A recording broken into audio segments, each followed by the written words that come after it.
नमस्कार, आप देख रहे हैं न्यूज 18 बिहार झारखंड। मैं हूं आपके साथ रुचिका राज। दिल्ली विधानसभा चुनाव में बीजेपी की जीत हुई है और इस पूर्ण बहुमत जीत के बाद अब चर्चा ये है कि आने वाले वक्त में बीजेपी का मुख्यमंत्री कौन होगा।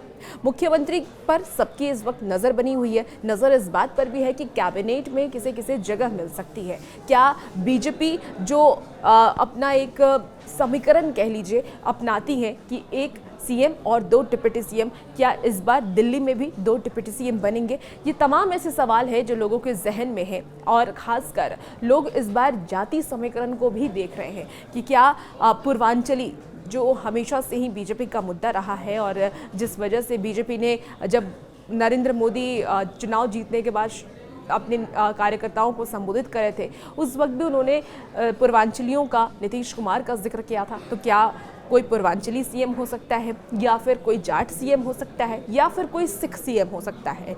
इन सब पर इस वक्त नज़र बनी हुई है। लेकिन इसी समीकरण के बाद आज हम बात करेंगे इसी समीकरण को लेकर के और ये जानने की कोशिश करेंगे कि आने वाले वक्त में दिल्ली का सीएम आखिर कौन होगा और क्या दिल्ली में भी बीजेपी और राज्यों की तरह एक सीएम और 2 डिप्टी सीएम के समीकरण पर काम करेंगी। आइए इस वीडियो के जरिए जानते हैं।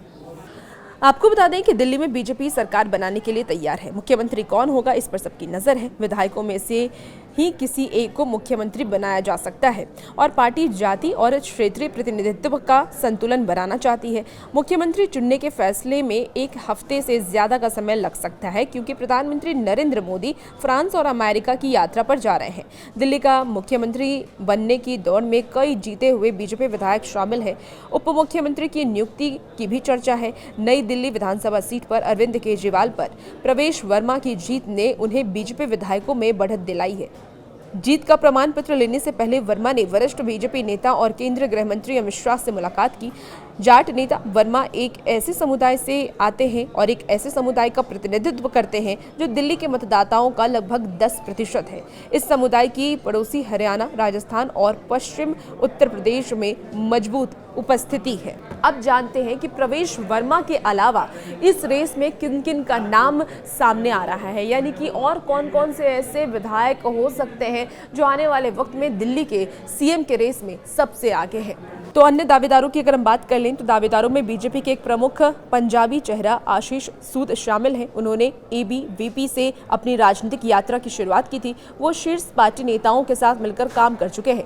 वर्तमान में वह गोवा में बीजेपी के मामलों की देखरेख भी करते हैं, साथ ही जम्मू कश्मीर में भी जिम्मेदारी संभालते हैं।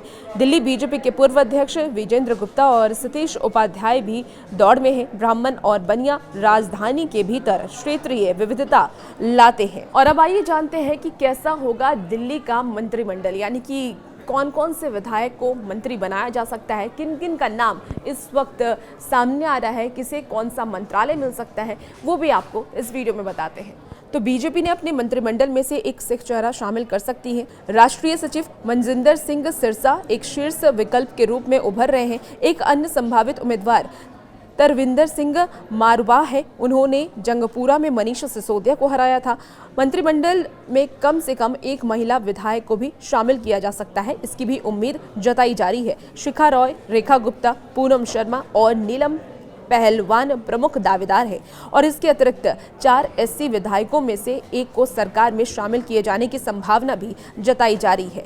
अब जान लीजिए कि सोच समझकर ही इस बार सीएम चेहरे का फैसला लिया जाएगा, क्योंकि बीजेपी इस बार कोई रिस्क नहीं लेना चाहेंगे। लेकिन सीएम चेहरा कौन होगा और बीजेपी सोच समझकर किसका नाम आगे करेगी वो भी जानते हैं। तो बीजेपी दिल्ली में स्थिर और मजबूत सरकार बनाना चाहती है, इसलिए वह सोच समझकर मुख्यमंत्री का चुनाव करेगी। पार्टी के अंदर कोई योग्य नेता देखना होगा कि किसे बड़ी जिम्मेदारी मिलती है। यह फैसला न केवल दिल्ली के लिए बल्कि आने वाले लोकसभा चुनाव के लिए भी महत्वपूर्ण होगा।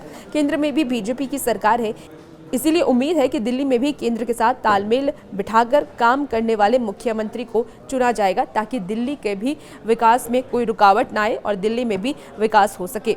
अब दिल्ली वासियों को बीजेपी से जो उम्मीद है, क्या उस उम्मीद पर इस बार बीजेपी खड़े उतरेगी? आइए वो भी जानते हैं। तो आपको बता दें कि दिल्ली के लोगों ने बीजेपी को एनसीडी चुनाव में भी बहुमत दिया था और अब विधानसभा चुनाव में बीजेपी की जीत से साफ ये झलकता है कि जनता बदलाव चाहती है। पिछली सरकार के कामकाज से लोग संतुष्ट नहीं थे। बीजेपी के सामने अब दिल्ली की जनता की उम्मीदों पर खरा उतरना भी एक चुनौती है। अब देखना होगा कि नई सरकार किन मुद्दों को प्राथमिकता देती है और कैसे दिल्ली के विकास को नई दिशा देती है। जनता को उम्मीद ये भी है कि नई सरकार शिक्षा, स्वास्थ्य और रोजगार और इसके साथ ही सुरक्षा जैसे मुद्दों पर ध्यान देगी और दिल्ली को एक विश्वसनीय पार्टी के रूप में जो वो बीजेपी को चुनकर लाई है उससे सही साबित करेंगी।